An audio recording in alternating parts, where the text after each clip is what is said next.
Bonjour et bienvenue dans cette présentation du livre Build Better Products écrit par Laura Klein. On va passer tout de suite au plan de cette lecture. Alors aujourd'hui on va commencer par parler de l'auteur Laura Klein, puis on va parler de l'ouvrage, du livre, et puis la question à laquelle on va essayer de répondre aujourd'hui c'est comment mieux prioriser à l'intérieur d'un projet.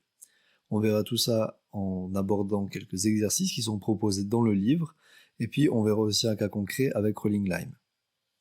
Finalement, je finirai par une petite conclusion.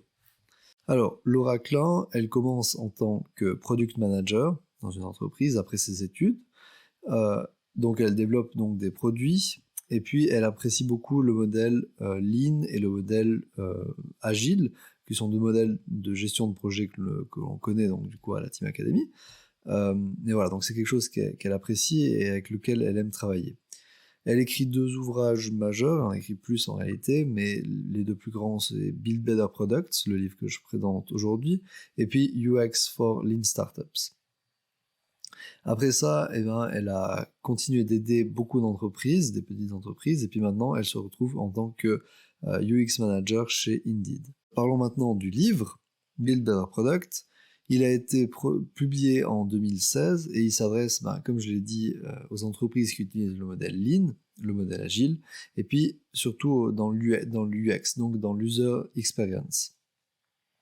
C'est pour ça que ce livre s'adresse surtout aux personnes qui sont en train de développer un produit qui va aller à la rencontre du public et peut-être moins à quelqu'un qui s'occupe des tâches qui sont dans le back-office d'un site internet, par exemple. Ici, on va vraiment être sur les choses que les gens vont pouvoir voir et avec lesquelles ils vont pouvoir interagir. Et ça s'adresse surtout aux gens qui sont dans le product management, donc ça peut nous toucher. Il y a des gens qui sont spécialisés aussi là-dedans, donc des product managers qui font que ça de la journée, de pouvoir vraiment planifier la production d'un produit, mais nous on le fait aussi partiellement, donc ça peut nous toucher aussi partiellement. Maintenant on va aborder la grande question, comment mieux prioriser? Et pour ça, il y a le livre qui apporte un élément de réponse assez intéressant dès le départ du chapitre, et où il nous dit que la meilleure façon de savoir prioriser, c'est de savoir dire non. Pourquoi ça? Parce qu'en réalité, on a beaucoup d'idées qui vont apparaître au fil d'une journée, et que ça peut venir d'une inspiration sur le moment, ou bien on a vu un concurrent qui fait un produit similaire et on a envie de refaire exactement pareil. Et il y a beaucoup de choses qui peuvent nous faire dire « Ah, c'est vraiment le truc sur lequel il faut que je travaille maintenant ». Sauf qu'en réalité, il faut savoir se maîtriser et savoir prioriser en disant non et en sachant ce qu'on veut développer. Pour savoir ce qu'on veut développer, notre meilleur outil, c'est d'aller voir le client et de savoir ce qui l'intéresse et est-ce que notre idée qu'on a, est-ce qu'elle est vraiment intéressante à développer ou bien est-ce que ça fait pas de sens pour le client. C'est pour ça qu'on va toujours essayer de faire le travail le plus petit possible pour avoir le plus d'impact possible. Alors quand je parle d'impact, il y a deux types d'impact qu'on peut avoir. Ici, on peut aussi parler de valeur ajoutée. Ça peut être soit la valeur ajoutée qu'on va amener au client, donc tout bêtement une valeur perçue pour le client, ou alors une valeur pour l'entreprise qui va améliorer notre rendement. Ça pourrait être par exemple d'améliorer une base de données en back-office qui va nous faire gagner du temps, mais ça c'est du travail qui va aussi générer de la valeur, donc il faut aussi c'est aussi important. Et donc c'est donc important de se poser les bonnes questions pour pouvoir ne pas se disperser et savoir prioriser. Et là, on va voir en fait deux exercices qui sont proposés dans le livre et dont on va parler tout de suite. Le premier exercice, je vais aller assez vite dessus parce qu'on le connaît déjà, on l'a déjà pratiqué à plusieurs reprises, mais voilà, il était proposé dans le livre, donc je vais le rappeler. L'idée ici, c'est d'ajouter une fonctionnalité à un site internet ou à n'importe quel produit. L'idée est de réunir toutes les personnes qui sont impliquées dans le projet et puis de leur demander d'écrire tout ce qui leur passe par la tête, donc faire une séance de brainstorming, d'idéation, savoir ce qu'il faut rajouter à notre idée, à notre produit. On va classer toutes ces idées dans une golden case, donc la golden case, c'est deux axes qui se croisent et dont l'un va peut-être représenter le plus de valeur rajoutée versus le plus difficile à créer, ou le plus facile à créer. Et donc l'idée sera vraiment de garder les idées qui seront les plus faciles à faire et puis qui auront le plus d'impact. Mais après les axes, on peut les renommer un petit peu comme on veut en fonction de la situation. Mais bon, ça c'est quelque chose qu'on connaît déjà. Donc je vais passer un peu plus de temps maintenant à parler de l'exemple numéro 2 que je trouvais assez pertinent et que je voulais vous présenter aujourd'hui. Alors là, on va peut-être faire une mise en situation. On va parler de l'exemple qui est proposé dans le livre également. L'idée, c'est donc de rajouter une fonctionnalité sur notre site internet en dessous de la page de nos articles, en fait, dans notre page d'e-commerce. On va rajouter une fonctionnalité de commentaires pour les utilisateurs. Alors, la première chose qu'on veut savoir, c'est est-ce que il y a un intérêt de faire ça ou bien pas du tout. Et en fait, on va réunir toute l'équipe, on va partir avec le même brainstorming qu'on faisait avant, et on va sortir toutes les idées qui peuvent être ajoutées. Donc par exemple, là-dedans, il pourrait venir le fait de rajouter une photo. L'utilisateur puisse rajouter une photo dans son commentaire, que les autres utilisateurs puissent noter, mettre un petit like sur les commentaires qui ont été donnés, ou qu'il y ait un système de ranking. Que l'utilisateur puisse mettre une note de 1 à 5 à son achat, etc. Donc il y a plein d'idées qui peuvent apparaître et qui sont toutes très intéressantes. Et on va toutes les ressortir, on va essayer de les mettre ensemble, et puis on va se retrouver avec beaucoup de tickets, en général, c'est à peu près ce qui va se passer, jusqu'au moment où on va du coup créer 2 cercles. Le premier, c'est le cercle corps, vous le voyez en bas. Dans ce cercle qui représente le cœur du projet, en réalité, on va mettre tous les tickets qui sont nécessaires à ce que le produit ne casse pas. Alors, c'est le terme utilisé dans le livre, et en réalité, pour qu'un produit ne casse pas, il faut qu'on sache s'il amène de la valeur ou bien pas, soit au business, soit à la clientèle.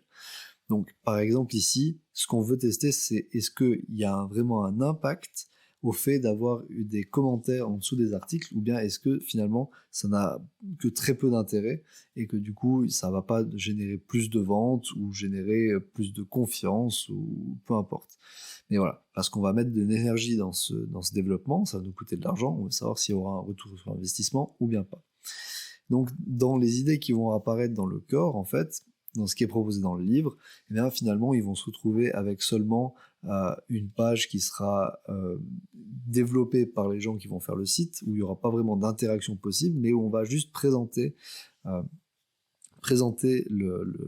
les commentaires, voir si ça a une influence en faisant un test A/B tout simple. Une partie des utilisateurs seront confrontés aux commentaires, d'autres pas. On regarde s'il y a une différence dans les façons d'acheter ou bien pas du tout.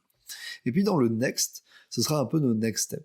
Et c'est là qu'on va rajouter toutes les features, donc toutes les fonctionnalités qu'on va pas rajouter tout de suite, qui vont pas nous aider à savoir si ça fonctionne ou bien pas, mais qui vont être intéressantes de garder et puis de rajouter dans le futur, et puis aussi potentiellement à tester. Donc par exemple, le fait de rajouter une image, le fait de noter des commentaires, tout ça, ça peut être des choses qui peuvent être intéressantes de faire par après. On va passer du coup à un exemple un peu plus concret, c'est ce que j'ai fait donc du coup pour Rolling Line.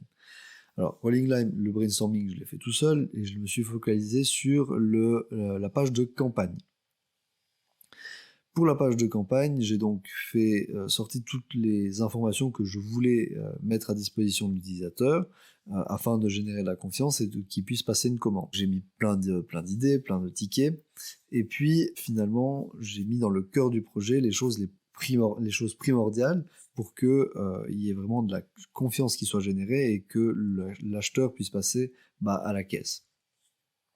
Donc dans ce cœur du projet, j'ai mis donc les photos du lot, les liens vers la FAQ, et puis par exemple savoir qui on soutient, savoir ce qui est à gagner. Donc ça, c'est toutes des informations générales qui font du sens pour moi, parce que si on les ajoute pas, on n'arrivera pas à générer de confiance et donc notre projet va être cassé, notre test va être cassé, puisqu'ici l'idée c'est bien de savoir s'il y a un intérêt, une viabilité au projet ou bien pas.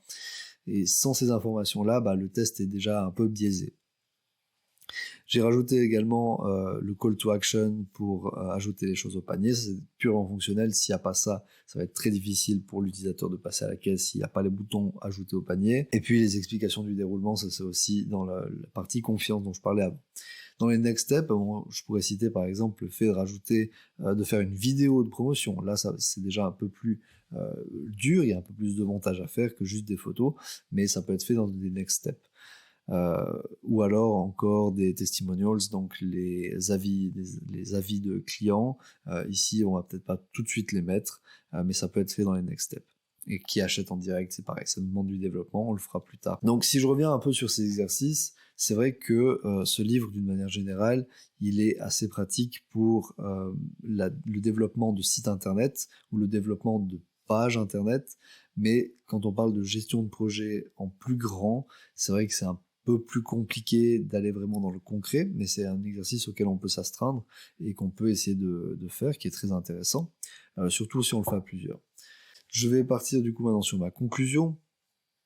Ce que je pense qu'il faut retenir de cette lecture, c'est tout d'abord le fait que prioriser, c'est vraiment savoir dire non, et ça, que ça aille dans nos projets ou dans notre vie ou dans le cursus de la Team Academy, il faut apprendre à dire non, c'est aussi pas facile.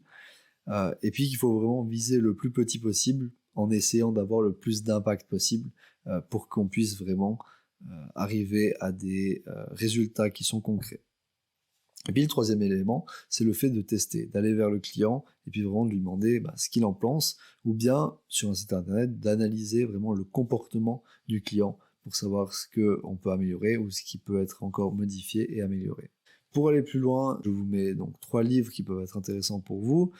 Testing Business Ideas, donc ça c'était une lecture qui a déjà été présentée au premier semestre, mais qui peut être intéressant d'aller voir, puisqu'il y a plein d'exercices véritablement qui vont dans le concret, qui testent des idées de business, très intéressant.